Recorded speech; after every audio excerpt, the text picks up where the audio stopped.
I am Halli Casser-Jayne, and welcome to the Halli Casser-Jayne Show, where along with my partner in politics, former White House correspondent Matthew Cooper, we slice and dice all things politics, and some days, Donald Trump, too. This week, you're going to meet two extraordinary women. Rosaira Pablo Cruz, a Guatemalan immigrant who, along with two of her children, aged 5 and 15, made the 5,000-mile journey to America to save her family from the violence that had upended her country and cost her husband his life, only to have her children ripped from her arms by U.S. Immigration and Customs Enforcement. She, then imprisoned for 3 months in insufferable conditions, her children sent 3,000 miles away. And that's just the beginning of Rosie's gripping account. Stay tuned. But first, we begin with our weekly take on all things politics. It's Matt and Halli time. Here we go.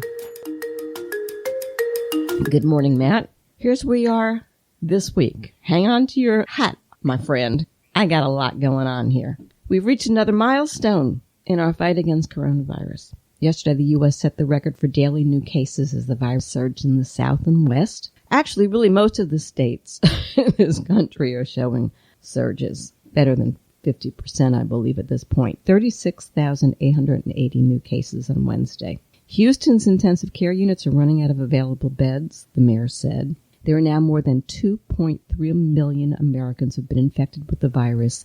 122,000 have died. And note the nearly 40,000 infections in the U.S. yesterday.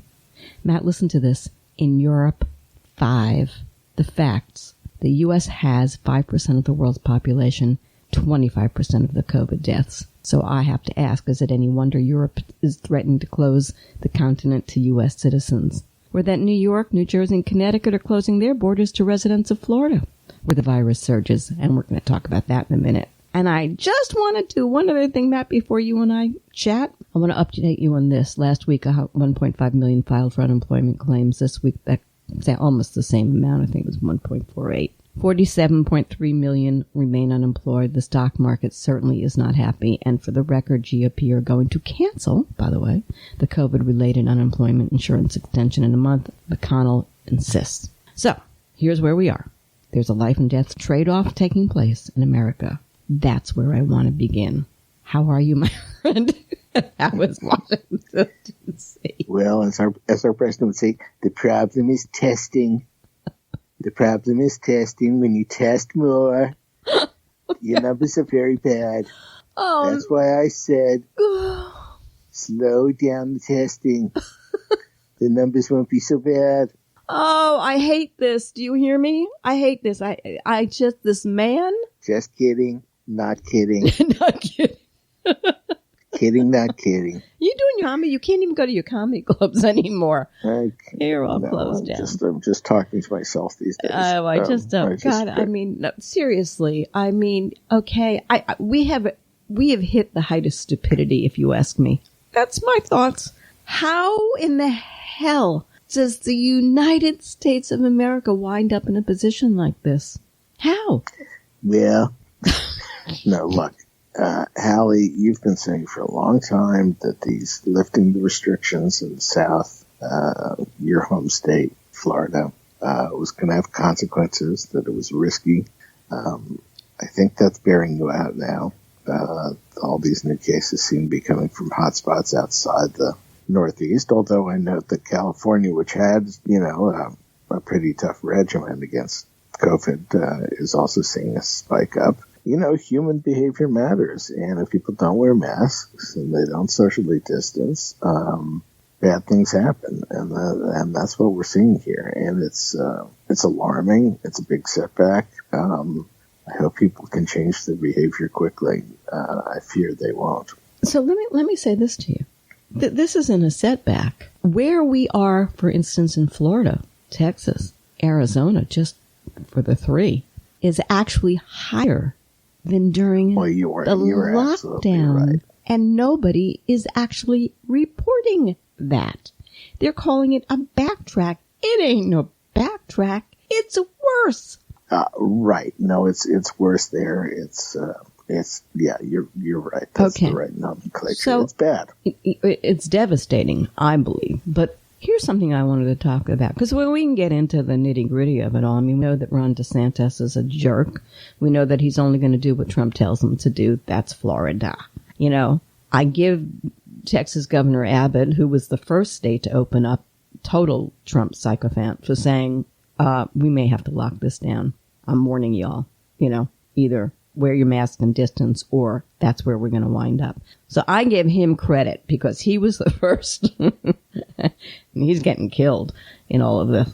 So, okay, so you got one Republican governor who's standing up and then taking leadership. But this really is a leadership problem. First of all, you're never going to convince me, Matt, that unless they close down the entire country, lock it down, not state by state, the country. Fauci said yesterday, I believe it was, he believes there is going to be a vaccine in the beginning of 2021. It seems to me we're already into July. If you know there's an end in sight where this thing can be contained, you know, effectively with less painful things and affecting the economy, hey, lives matter. All lives matter. Lock it down. Do what you have to do. It's 6 months. No? Is that stupid thinking on my part? You're never stupid, Halli. Thank you. Well, look, I'm no doctor. I mean, there are certainly countries, especially in East Asia, that have had low cases, and they did not lock down. It's too late for us. The genie's out of the bottle. That's why I'm saying the only thing you can do is lock down, because it's so spread among the population at this point. You know, if we had done that back in January when they all did it, yeah, I agree with you then. But that's we're in a different place, and we're reinfecting the whole world. I don't know if total lockdown is what's needed, or if just mask and distancing enforcement is enough. Well, I've been doing a little bit of, you know, rummaging around for information, and it seems to me that if you talk to the scientists who are not politicians, because they're, you know, those that who become, you know, the attorney, what do they call it? The health guy. What's he called in the administration? My brain just stopped. All the you know, Obama medical doctors, yeah. and what are they called? Health Surgeon General. Surgeon General. Thank you. All, yeah, those. You know, if you get to that, you're political. So those aren't the people you want to listen to. You really don't. You want to listen to the hardcore doctors who have no, you know, skin in this game. Those guys are saying lockdown, lockdown, lockdown. So I think, you know, that may be where it's going to wind up, whether they want it to or they don't want it to, because I don't see how you stop it here. I don't see how you stop it. The infection rate is what? It's larger among kids today. And they're like little petri dishes, those little kids. I mean, you know, those young ones, you know, they're all over the place. They're at the bars, they're at the beach, you know, they're walking, you know, on US 1. They're doing whatever the hell they do, and hello, they go home. And they go home to their parents, and hello, they go home to their, you know, go visit their grandparents on Sunday. I don't see the distancing and masks, because you're never going to get. Did you see that video from Florida, from Palm Beach, where they call it, Palm Beach County did say you have to wear masks. It's mandatory. And there's a video floating around that is just amazing. It's everywhere. It's on the Hill. It's on YouTube. It's on Twitter. They're calling it the Devil's Law. If you haven't seen it, what's in the video? Idiots standing before the town council saying, "Oh, that one saying we're not going to wear masks." Yeah.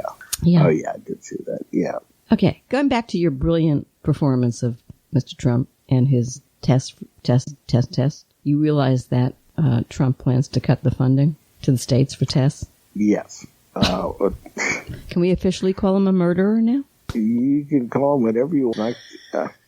Let's. I know you love when I do that to you. I think they will wind up funding it, but look. Yeah. We're in a bad situation. It's getting worse. I imagine there's going to be sort of an ebb and flow for a long time here.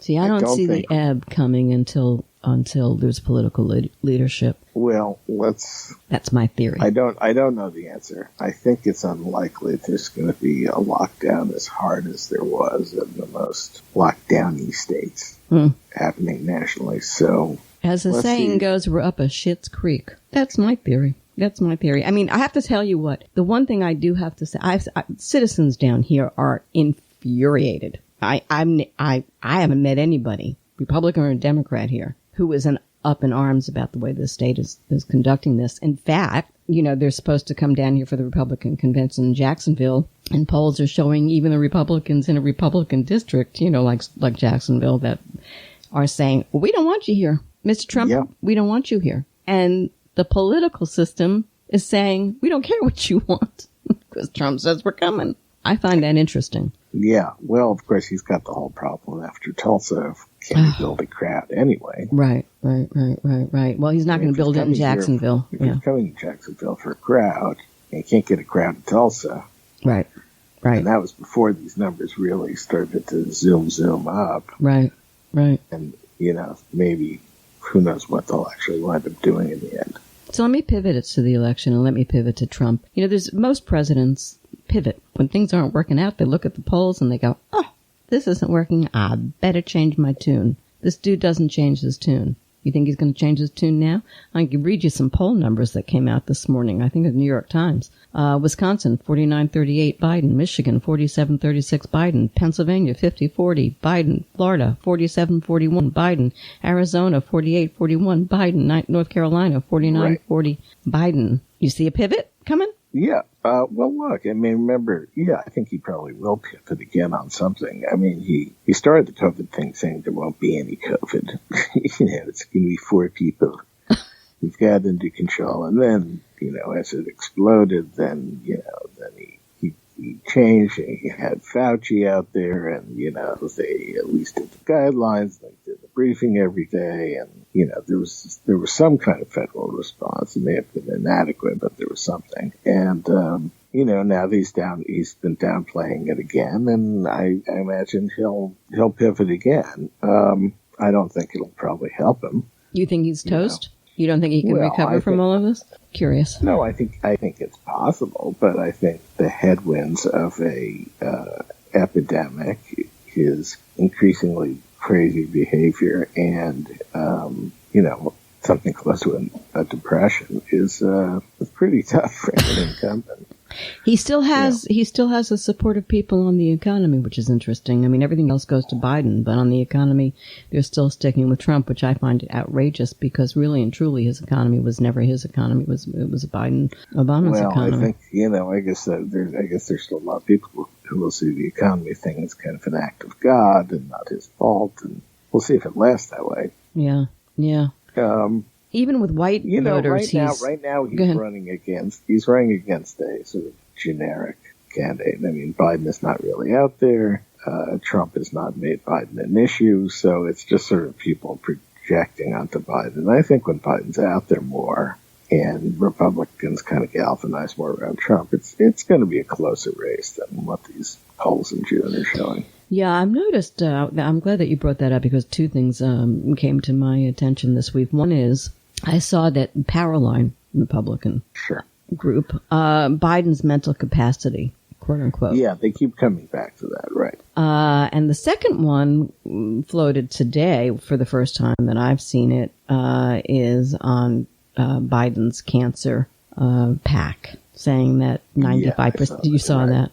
So they're starting to trickle out. They're flailing. They're looking for something that they can pin on Biden. Right. I think Go ahead. Yeah. Well, they're saying he's senile and daffy. He's a sexual harasser. Hunter Biden and his son. Now this cancer thing. I think they're trying to land a blow. They haven't really been able to do it so far. Maybe one of these things will take hold at some point, like Biden will give him ammunition by, fainting or something. But Trump's behavior is so crazy, and but now he's looking old with that, crawling down the ramp thing and the water and other stuff. It's hard for them to land a blow on Biden when Trump is acting like that. So, I think eventually Biden's going to get out there more. I think he's going to have to sort of, talk more. Ideology will come out more. that'll kind of galvanize Republicans. I don't think he's going to buy any peace with Black Lives Matter when he picks a running mate. And so, eventually this is going to tighten up. I mean, I don't think we're in an age where anybody wins the presidency by 10 points. I could be wrong, but, I think the jury is still out on that one because it's so volatile right now. I don't know how we have to wait to see what's really there. I actually think there is one story they can get Biden on. I think something trickled up this week that might be a problem. I'm not sure, but it's the most viable thing that I've seen them come up with, and that's this thing with Mike Flynn and Biden and Obama and how that whole thing went down. And that new they floated. They have a new piece of paper they found. I don't remember whose it was at the moment who had the notes. Right. Talk about that. Tell us what's going on with this Mike Flynn thing, because I think this is an interesting and important story, and it's a long way from over. Right. Well, Mike Flynn, who was the National Security Advisor and was forced to resign, pleaded guilty to lying to the FBI, and he had a plea deal for a long time, and there wasn't sentencing because he was cooperating so much, and then he abruptly reversed several months ago and said, I don't want to do my plea deal, throw out the plea deal, and that kind of fell on deaf ears until Barr eventually said, you know what, you're right, this whole prosecution of Flynn was unjust, and now we want you to go off free, and the judge who was in the case said, what the hell's going on? And tried to put the brakes on it. And just this week, a higher court, the second highest court in the land, the D.C. Circuit, overruled that judge. So now it looks like Flynn is going to go totally free. So that's the basic context here. And I guess some documents have emerged this week that suggested Biden was more active in the Flynn case. Yeah. Although he was, we're talking about a very limited period here of the end of 2016. Now, it's possible that that's a nuclear kind of event. Well, it wasn't just Biden. Let me clarify and here. Obama, right. I think that's important because Obama's the one who's going to be carrying Biden to the White House. They had an alert from the FBI and others that this, that Flynn was doing untoward things during transition in 2016. And so they were involved in it. They knew about it. And they knew his calls were being listened to, and they knew the FBI was going to go interview him, et cetera, et cetera.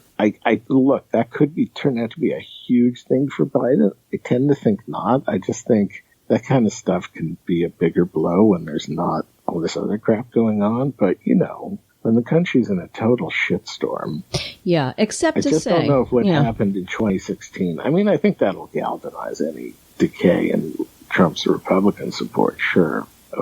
I don't think it's going to move a lot of swing voters. I don't think it's going to depress Democratic turnout. Here's why I think it's dangerous. Here's why I think it's dangerous for Biden. A, because the Republicans are so desperate for something. B, this Russia thing is as much a touch button today as, by the way, them shouting still in Tulsa, lock her up. Hillary's still, public enemy number one. Bizarre, but true. There's something very weird going on in this whole story, and I don't think we know the story yet. Maybe it works out better for Biden at the end. I'm not sure. Maybe it doesn't. But there's some, me in my gut, honey. There is something there. It's got to do with Barr. It's got to do with Aaron Solinsky, who testified, whistleblower guy. It has to do with Jerry Nadler and his refusal to really, maybe he changed his tune a little bit this morning, but, Barr says, and Barr is behind all of this, right? So he's the cover-up guy. There's something to cover up, otherwise Barr wouldn't be doing what he's doing. So you're saying all this is going to hurt Trump, not Biden? No. I think the reason the Dems have been so afraid to move when, to the most of us, why don't you just go get Barr out of there? And why don't you really go to town on, is because there is something there. They don't want to stir the pot. There may be something that they think is dangerous, for their guy. Because let me just finish this thought. Under circumstances, they would have impeached Barr. They would have taken him to the, because he nobody likes him. Okay, go ahead. Well, they're not supposed to impeach Barr, but look, See what I'm saying? Yeah. Is there something there that's bad for Biden? I don't know. I guess it's possible. And two, if there is something bad, is it big enough at this point in time to affect the election in a serious way? I would tend to doubt it. And my reason for saying that my reason for saying is that there's some sort of there is, you know, I know that some people would say that the Democrats don't want to do anything because why upset the apple cart at this point? Because Biden is so ahead, and let's keep him in the trench, keep him in the basement as long as we possibly can, so he can't hurt it. Right. There's that, you know, that's for sure. But I don't know. The one thing about that, who was it? It was Strzok's notes. I think that they uncovered. They said, but there's no date on it, which I think is interesting. Look, I just don't think it's 2016 where, you know, something like Benghazi or those kind of things. What about her emails? I mean, those kind of things can land bigger because everything else is relatively quiet. Right. Yeah, maybe. But when you get 48 million unemployed, as you were referring to before, and you've got a massive epidemic that's not under control, I just feel like being in the weeds, even if there is some letter from Biden saying, like, go after Flynn, he's a shit, I just don't think it's going to matter as much. I could be wrong, but I know where you're coming from. Yeah. I just don't see it. Yeah. So I don't think Biden. I mean, I think the bigger threat to Biden at the moment, at least, is, you know, kind of the law and order stuff. I think that stuff is psychically landing harder than the polls are showing. The statues, the street stuff. I think there's a lot of public sympathy for Black Lives Matter initially in the wake of George Floyd. I think that's going to deteriorate over the summer. Okay. I could be wrong. No. I usually am. I'm glad that you brought that up because that takes us kind of like to a different place. It's the last place that I wanted to get to. The vice presidential stakes right now. I mean, who knows who he's going to pick? There are new people being added to the list every day. And you got any thoughts on all of that before we go into Black Lives Matter? Well, I think you got to look at the moment, and you got to look at what Biden values. I think if there had not been George Floyd and Black Lives Matter, he might have gone with Klobuchar. I mean, I think they had a very good bond, and I think she was his kind of gal, and she was close to Mondale, who he's been close to, and I think there was some chemistry there. And she seemed to have cracked the Midwest, you know, working class code, which was the foremost thing on the mind of Democrats until a month ago. Now I think the Black Lives Matter thing weighs, and the police abuse weighs so heavily on the Democrats and the country, but I think especially in the minds of Democrats that I would be very surprised if it's not a person of color, and so the usual suspects are for him picking in that case are Kamala Harris, which I think there's a lot of incentive to do. I think Susan Rice is something he might like. You know, Biden spent 34 years on the Senate Foreign Relations Committee.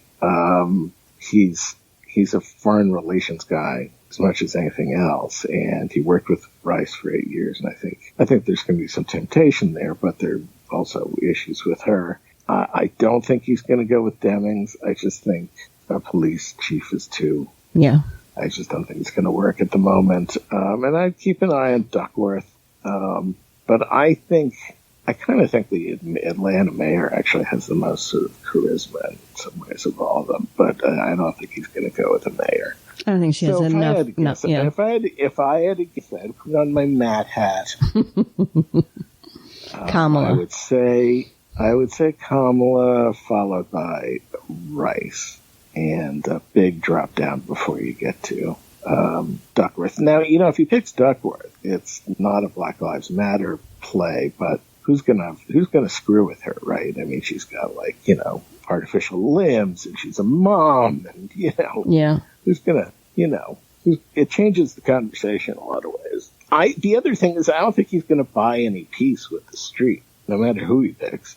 I mean, the protests aren't gonna stop because he picks a prosecutor, or because he picks a preppy Rhodes Scholar like Susan Rice. I don't think Susan Rice is the right pick because I think she's got a tough exterior, and I think that scares a lot of white people, to be honest. That said, I obviously I'm a Val Demings girl, but okay, not because I just think she's smart and savvy and all those things, and she's very well spoken. And she's got her head on straight and doesn't go off half-cocked like Harris can do on occasion. Plus she brings Florida. But that said, like you said, right at this moment, the law and order thing is problematic. But then I think that Harris has got a law and order thing going on, too, because there are a lot of people who like the way she ran things when she was running California. Law and order. No, that's a problem. So, I don't think that's going to buy him any peace. Right. So, so there you go. Which way do you go, George? Which way do you go? I mean, the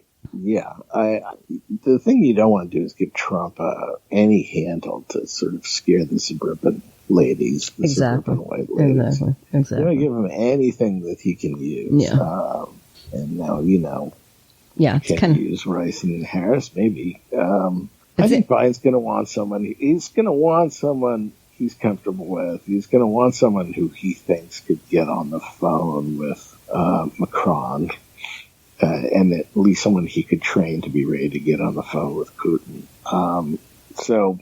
Again, I think Rice is going to have some appeal to him, but I think he knows in his heart she's electorally weak. Yeah. And, and let me say this because she might not do well in her hour with Mike Pence. But she, like I said, she's got an edge. She's got an edge. She doesn't radiate warning. Not but she doesn't at all. Radiate scary either, and she avoids all the cop law enforcement stuff. The thing, actually, I think that's good about her for the Dems is that she'll lure Trump and company into Benghazi. Like they won't be able to resist just making rights about Benghazi. And fine, let him do that because I think that stuff has no resonance anymore. At this point. We're in a different era, So if we're talking about Black Lives Matter, I think this is going to kind of like slowly go away. I don't think it's gonna. I don't think that it's gonna be the big issue. Believe it or not. No, I could believe that. The tearing down of Abe Lincoln, Teddy Roosevelt, and Andrew Jackson, and it's. I think what's going to happen is it's going to die down. It's going to flatten out. Yeah, it's going to flatten out. It's not going to be so radical. Now, Trump may try and keep it going with his law and order crap, because he sees the hole there, a place there. But I think that by the time we get to November, it's going to be a completely different story. Sure. And of course, with Trump, there's always some unexpected thing, we're not even thinking about right now. Oh, for sure. Absolutely, for sure. Some other shitstorm. So, who knows? I mean, I do think some people have compared now to 1968 when violence in the streets helped Nixon. I think we're in a very different era. Trump's the incumbent, not a challenger like Nixon, and the levels of violence and chaos in the streets are much less than they were in 68. The violence in terms of, property destruction. For sure. Yeah. It's a different kind of anger. It's a different, it's a whole different kind of game. And when people see what happens. When people see what happens with COVID. I do think Democrats can't be totally silent on the statue thing. And, they're kind of dodging it. And I think, Trump's an idiot, but I think. Can I just say one thing about the statue thing? Why are there any Confederate statues anywhere? Well, I did a great book that was a #1 bestseller on Antietam National Battlefield, and I just got to say, other than maybe on a battlefield, what the hell? Yeah, well, look, there's a big case against, and I think they're coming down. I think that's, and they should come down, and they should be off the Confederate flags. Should be off of Southern states' flags. Well, I think that's working itself out. I think the thing people are going to resist is, one, how they come down. I don't think people like not tearing them down. The chains, right. The chains. Right. No, I agree. I agree. This is a long way coming. Yesterday earlier this week in South Carolina, where they took down, John Calhoun, which is a big deal in, Charleston, taking him down by the city. He was up 100 feet up in the air. They took him off the pedestal, and I think a lot of people are going to be supportive of that in the South and elsewhere. course, the problem is the mob, and the problem is they're taking down, Lincoln. Well, that's my point. I mean, like, what are they doing? I mean, it's ridiculous. I mean, history is history, but, we must remember that Jefferson Davis and the entire Confederate Army were really traitors to the nation. I mean, hello? Not to mention the slave issue. I mean, so, yeah, I find the whole thing like a little, like America right now. America goes yin yang. There's no gray in this country anymore, right? We are so black and white in every way, forgive me for the metaphor, but it's true, right? It's totally true. All right, we got to go. Where are you leaving me? Anything I need to know? Anything smart? No, I think, stay tuned for next week. It's going to only get crazier. As if we don't have enough going on, I just want you to know that a giant plume of desert sand is headed for. Yes, here come the locusts and the smiting of the firstborn. Maybe there's something in that Bible. I don't know. Good afternoon, good morning, good day, good week. See you, Matt. You were listening to the Halli Casser-Jayne Show. The Halli Casser-Jayne Show posts new podcasts weekly at hallicasserjayne.com and is available wherever you listen to your podcasts. Be sure to find us on Spotify, YouTube, Apple Podcasts, Google Podcasts, Stitcher, on all your favorite apps. You can find the Halli Casser-Jayne Show on your Alexa device, too. Just say, the Halli Casser-Jayne Show. Oh, and come play with me on Twitter at the Halli CJ Show. Today I bring you a story that shouldn't have to be told. It is the story of a hard-working Guatemalan woman, Rosie Pablo Cruz, a mother of 4, a mom desperate to provide a safe haven for the children she so loves, who was forced, due to the spiraling chaos in her country, after her husband was shot and killed, to take the long, arduous 2,000-mile journey from Guatemala to the land of hope, the United States. An agonizing decision that meant leaving 2 of her children behind. Having survived the brutal journey, Rosie and her boys, Yordi 15 and Fernando 5, dehydrated, exhausted, and nearly starved, soon found themselves caught in a new nightmare. While Rosie and her children made the terrifying journey north to Arizona, President Trump instituted his zero-tolerance policy, intended to stop asylum seekers from entering the U.S. from the southern border. Almost immediately, the family were seized and forcibly separated by government officials and sent to separate detention facilities, also known as prisons. But this is also the story of Julie Schwietert Collazo, co-founder and director of Immigrant Families Together, the New York-based nonprofit that reunites mothers and children separated at the U.S.-Mexico border. Together, Rosie and Julie have written a gripping, shaming account of the human cost of inhumane Trump policies. Their story told in the Book of Rosy, a mother's story of separation at the border.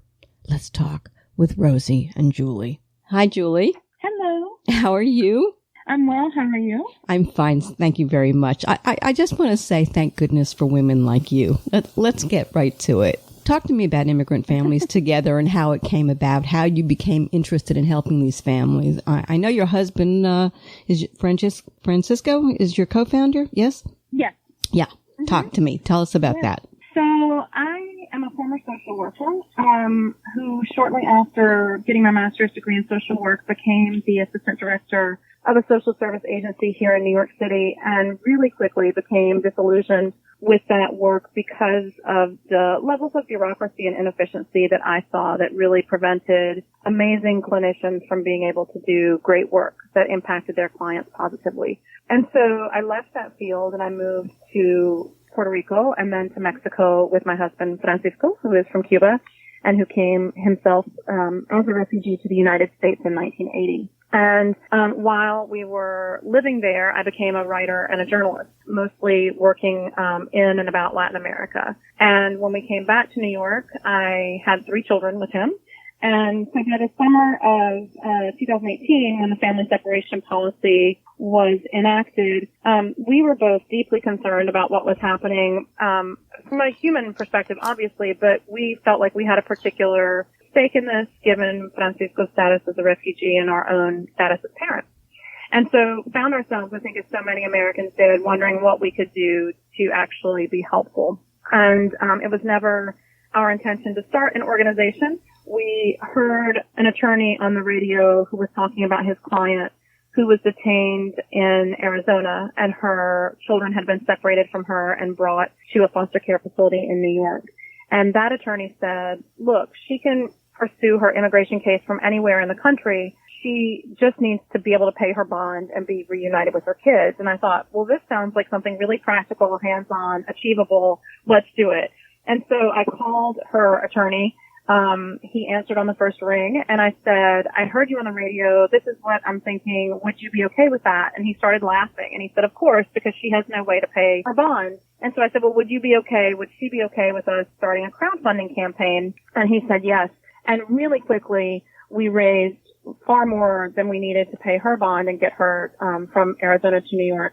We raised enough to pay many other bonds, and that just never really let up. And so by December of 2018, we realized, okay, we're clearly in this for the long haul. We need to establish some sort of better mechanisms for accountability and transparency to our donors. And really the only way, unfortunately, that we felt we could do that was through a nonprofit status. So now it's a full-fledged nonprofit organization, and we have provided bonds for 120 adults who were separated from children, and we have assisted in dozens of other reunifications and work at the border and in detention centers. Zero tolerance. Let me say that word again. Tolerance immigration policy. Right there, I freak out. What do you mean tolerance, right? I mean, we need to discuss this. I mean, this intolerance versus tolerance, this is insane. I don't think people understand just how crazy and cruel this is. So let's talk about this noble work. Gut-wrenching, I'm sure. So many families caught up in this intolerance. I mean, it's just, I'm sorry. Oh my gosh. How do you choose who you can help and who you can't? I mean, some of these bonds, by the way, are up to $40,000. This is no small amount of change. The highest bond we paid is $40,000. The lowest is $1,600, and the average is about $9,000. And all told, we've paid well over $1 million in bonds. So yes, they're not cheap. Initially, it was really as simple as getting a phone call from a mother in detention, being told by her that she had been separated from her children and that she was in detention. They had been sent to a foster care facility, and looking at whether we had the resources to help her. And if the answer was yes, then we did. There were never any sort of merit checks or anything like that. We really understood that it was the immigration court's responsibility to decide that. We really felt very strongly, and still do, that regardless of a person's background, that parents should not be separated from their children, or guardians should not be separated from their children. And so our goal has always been to create the circumstances that allow somebody to have the most stable, safe, and secure life that they can have while they're going through their immigration proceedings, regardless of what that outcome might be.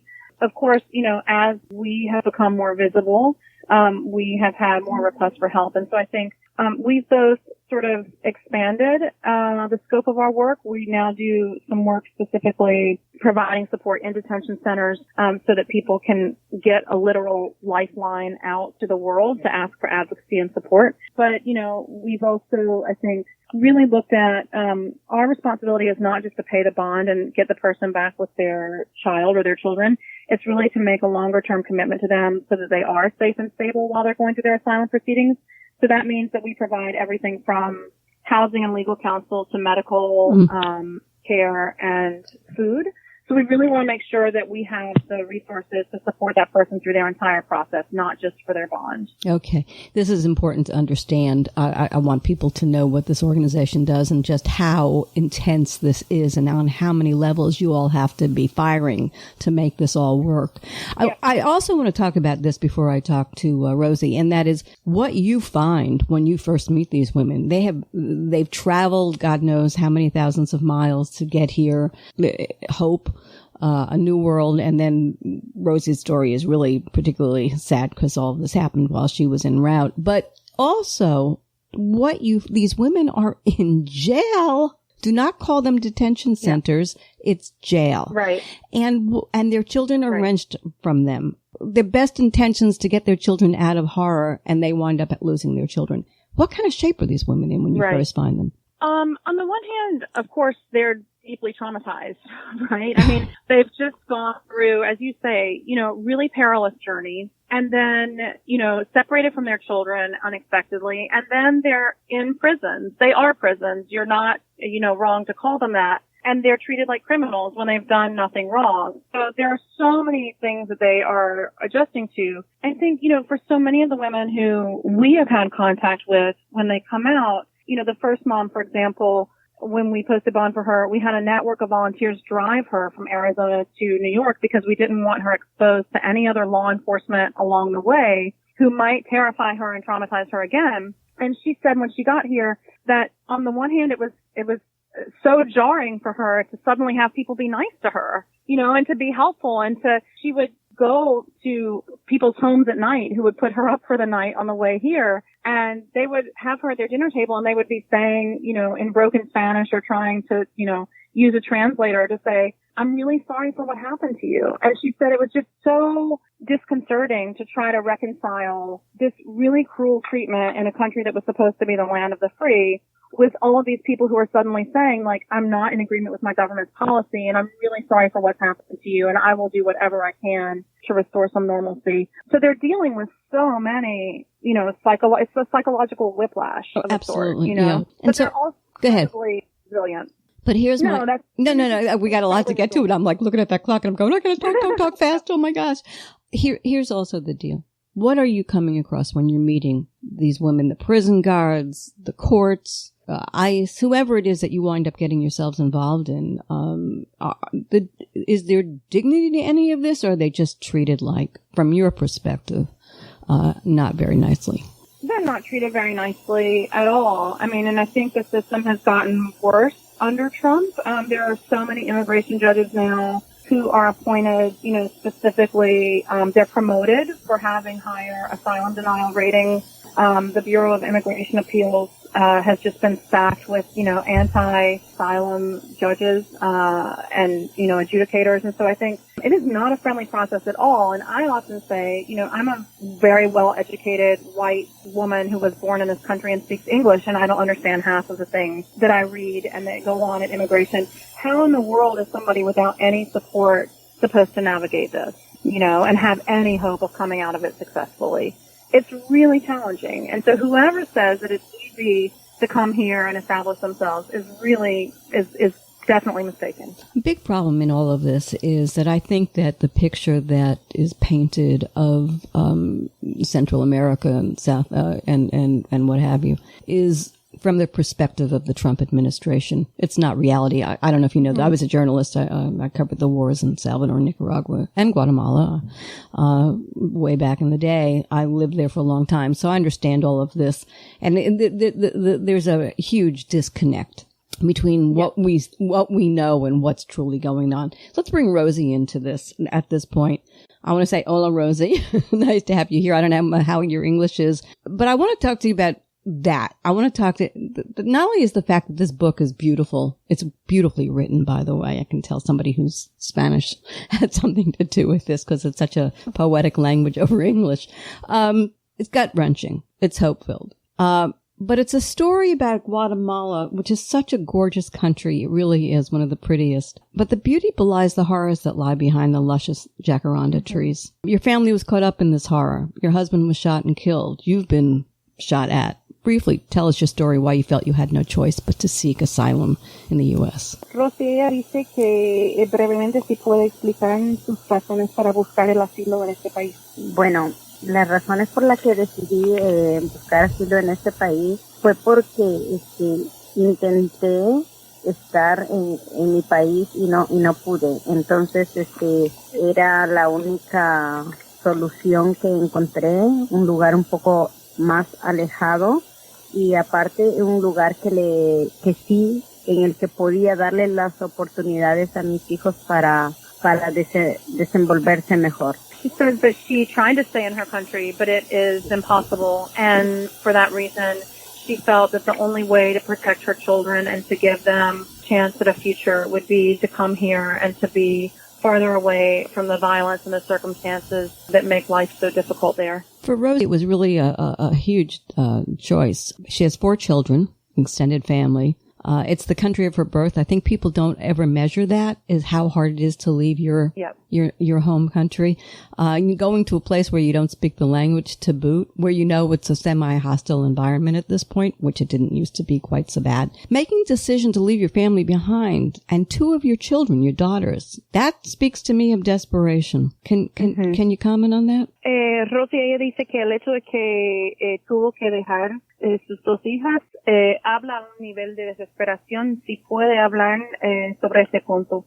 Sí, bueno, para mí fue una de las decisiones más difíciles que ha venido, incluso hasta hoy me tiene muy marcada porque no ha sido una decisión fácil. No fue algo que tenía que considerar en ese momento de las dejo a ellas porque les toca. Simplemente para mí el tomar la decisión de traer al más grande, que en ese momento estaba en peligro, era algo que tenía que hacer y quizá no, como madre no puedo encontrar las palabras para expresar lo que he sentido desde ese momento y sigo sintiendo hasta hoy. Ha sido muy difícil y sigue siendo difícil para mí este punto.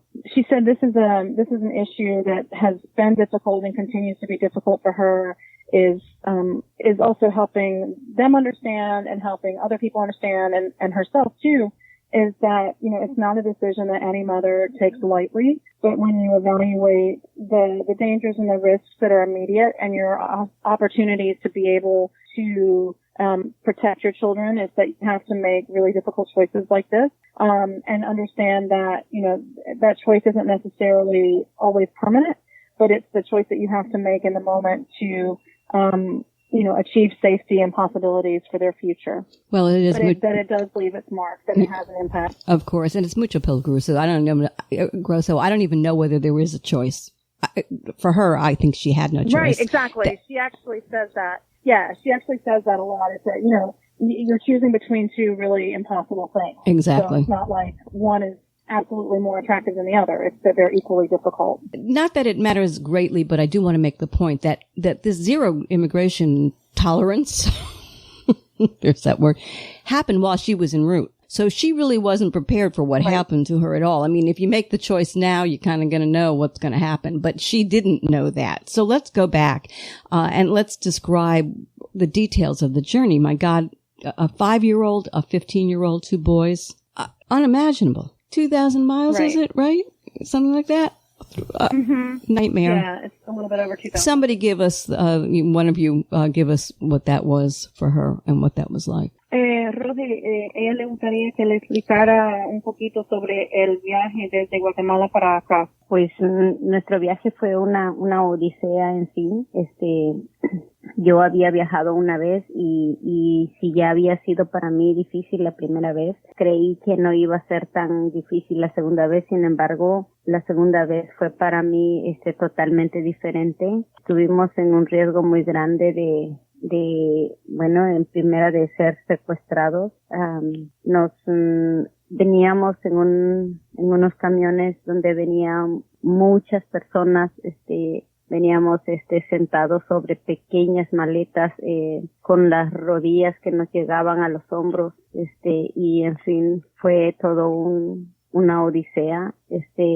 hasta el punto de que llegamos a donde no teníamos comida, no tenía agua y bueno, todos deseaban conseguir agua y pues al final llegamos a tomar agua de ganado, donde habían como larvas de sapos y eso, pero sí fue un camino no muy agradable, la verdad es que yo no me esperaba ese tipo de viaje. She said that she had previously made the journey with Fernando, her youngest, and so having made that journey once, thought that she knew what to expect and how to anticipate the difficulties, but the reality is the second trip was much more difficult and dangerous in a different kind of way, that in addition to threats of being kidnapped and being cramped in trucks that they sat on top of, suitcases and boxes, and nobody really had any personal space. Just the hunger and the thirst and the inability to access water made things really difficult, to the point that whenever they could get out of the truck, they would find like a puddle of water, that like frog eggs were, growing in, and would drink that water, even though they knew that it could be harmful, but it was the only source of water that they had. So she said there were just so many aspects of the trip that were degrading and difficult. So she gets the journey the second time was about 5 days. So she gets into Arizona and everything's fine, but then she's picked up and she's put into this, is it Eloy? Is that how you pronounce it? Detention center prison.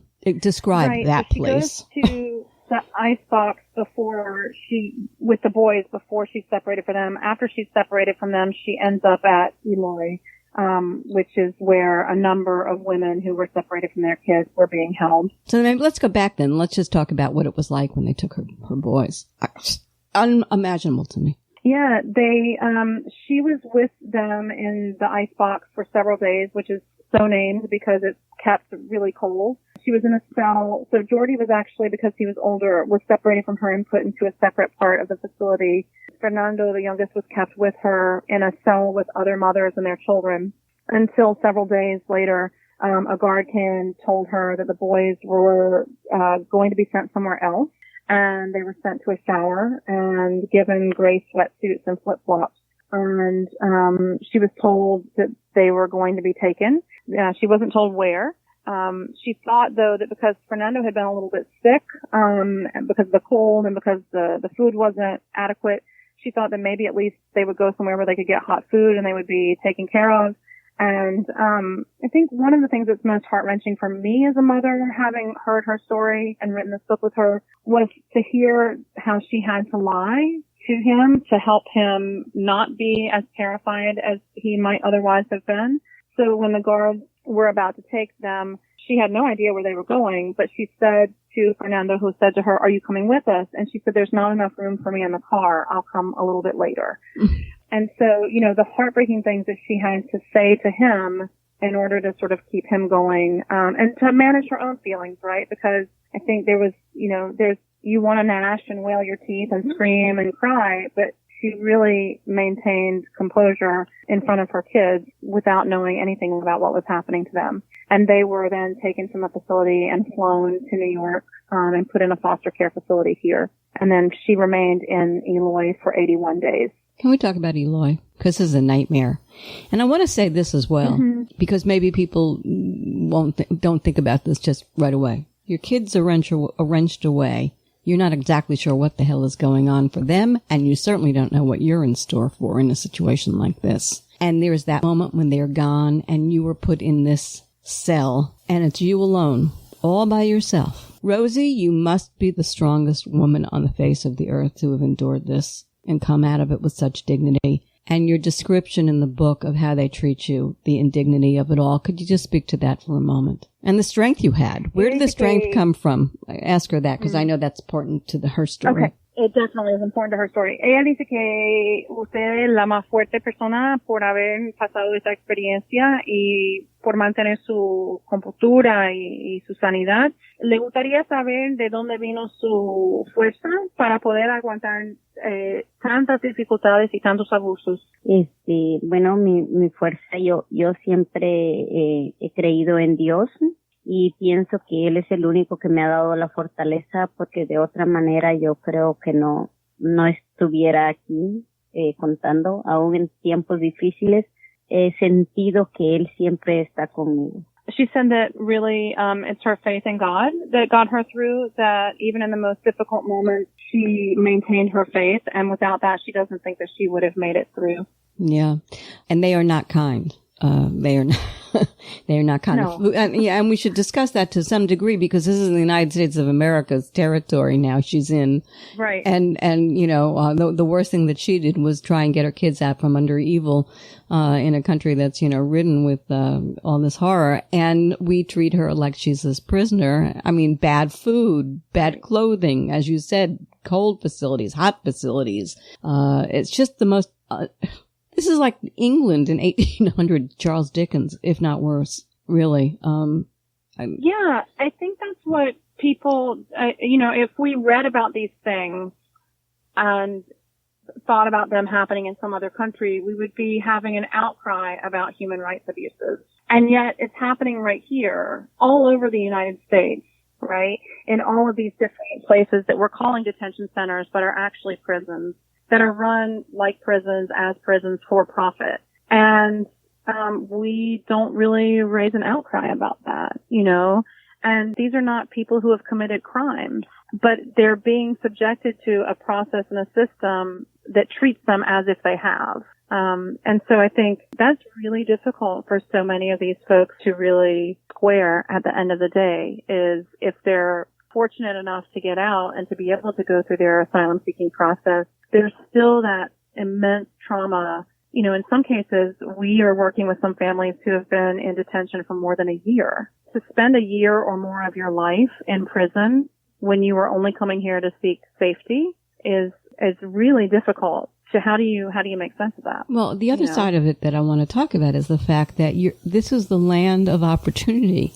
This is the great and wonderful United States of America. This is the dream.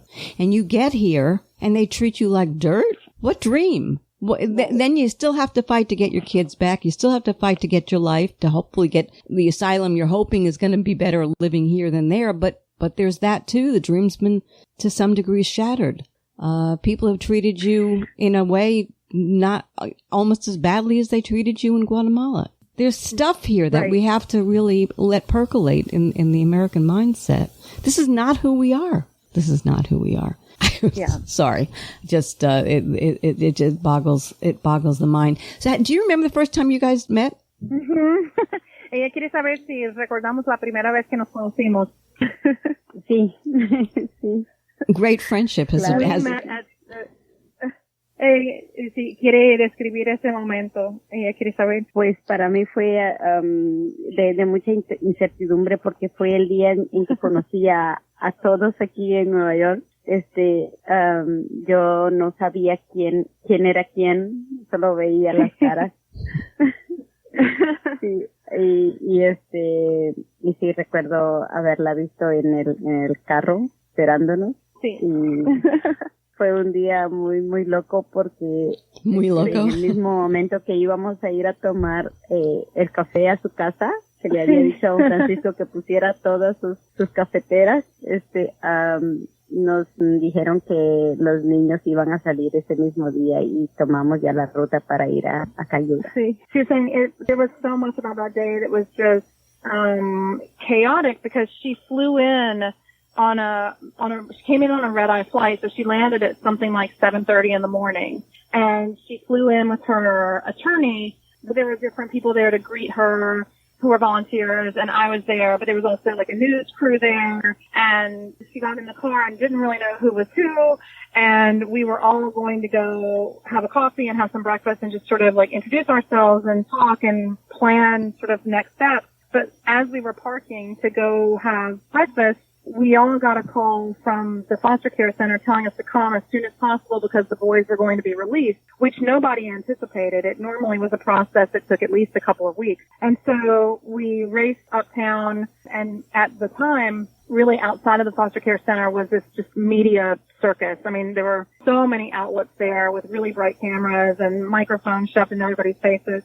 And the first mom for whom we posted bond was also being reunited with her kids that day. And so we just went like straight from the airport basically to the foster care center, and she was reunited. And then it was just kind of like, you know, this moment of, okay, this is what we've been waiting for so long, but also kind of what next, right? Like now this is the point where we have to start rebuilding our lives, and sort of where do we go from here? That moment when you first saw your kids and held them and hugged them. Rosie. Si puede describir el momento que vio a Fernando y a Journey por primera vez después de la separación. Sí, pues habíamos llegado a Cayuga, y me dijeron que esperáramos. Estábamos esperando con un grupo de personas que nos acompañaron, y pues la verdad es que yo veía para todos lados y esperaba verlos donde estaban. Cuando de pronto pues vi que se abrió el elevador y ellos salieron, iban con la mamá de crianza y otros niños, y pues yo me quedé, no sé, yo estaba en shock porque yo no podía digerir eso. Yo pensaba eso había sido todo tan rápido, para mí era un sueño y trataba de hacerlo real, pero en el momento yo me sentía, no sé, bien. Fue un momento muy, muy, muy bonito, pero también muy difícil para mí para poder digerirlo, y los días estaban ahí, ellos se quedaron parados. Igual yo corría a abrazarlos, pero no sentía que estaba abrazándolos, no sé, estaba como en otro mundo. Sí. She said it was a really beautiful moment, but also a very difficult one because it was also a very chaotic environment. There were so many people in and out, and she sort of saw them all of a sudden coming in with their foster mother, and that she just couldn't believe that this was finally happening after waiting for so long. And so there was she felt as if she was in shock, like she was there but kind of not there at the same time. In the interest of time, bottom line, this is a beautiful story. Rosie is one of the lucky ones. It's worked out by and large. Mm-hmm. There's more to the story to come, and I'm not going to tell it here. I want people to pick the book up and to read it. First, it's just beautifully written. I want to say that again.